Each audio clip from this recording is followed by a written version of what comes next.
Welcome to Academic Gain Tutorials.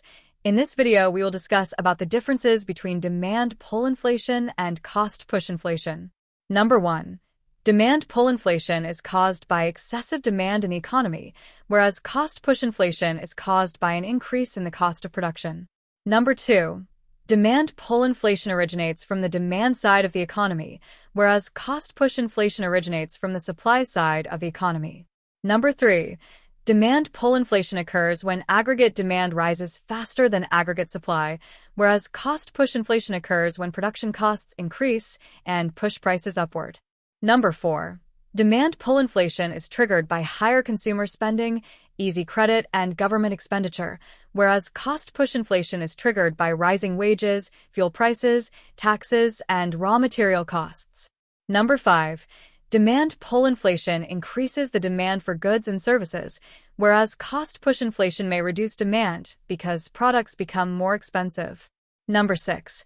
Demand pull inflation usually keeps supply unchanged in the short run, whereas cost push inflation decreases supply due to higher production expenses. Number 7. Demand pull inflation raises the general price level because of excess demand, whereas cost push inflation raises the price level because businesses transfer higher costs to consumers. Number 8.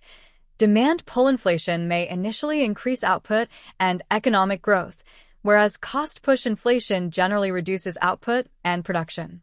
Number 9. Demand pull inflation tends to increase employment opportunities, whereas cost push inflation often leads to unemployment and lower production activity. Number 10. Demand pull inflation happens when aggregate demand exceeds aggregate supply, whereas cost push inflation happens when short-run aggregate supply shifts to the left. Number 11. Demand pull inflation is associated with a rightward shift in the aggregate demand curve, whereas cost push inflation is associated with a leftward shift in the short-run aggregate supply curve. Number 12.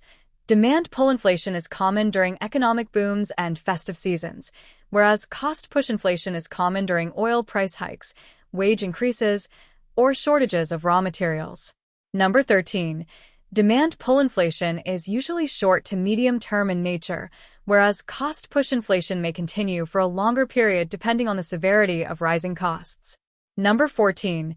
Demand pull inflation can be controlled through contractionary monetary and fiscal policies, whereas cost push inflation can be controlled through supply-side policies and cost reduction measures. Number 15. Demand pull inflation is controlled by reducing excess demand in the economy, whereas cost push inflation is controlled by improving supply efficiency and lowering production costs. In simple words, demand pull inflation means too much money chasing too few goods, whereas cost push inflation means production costs rise, so prices rise. Both types of inflation increase the general price level, but their causes, effects, and solutions are different. Understanding these differences helps economists and governments choose the right policies for economic stability. If this lecture was helpful, give it a thumbs up and subscribe to the channel. Thank you.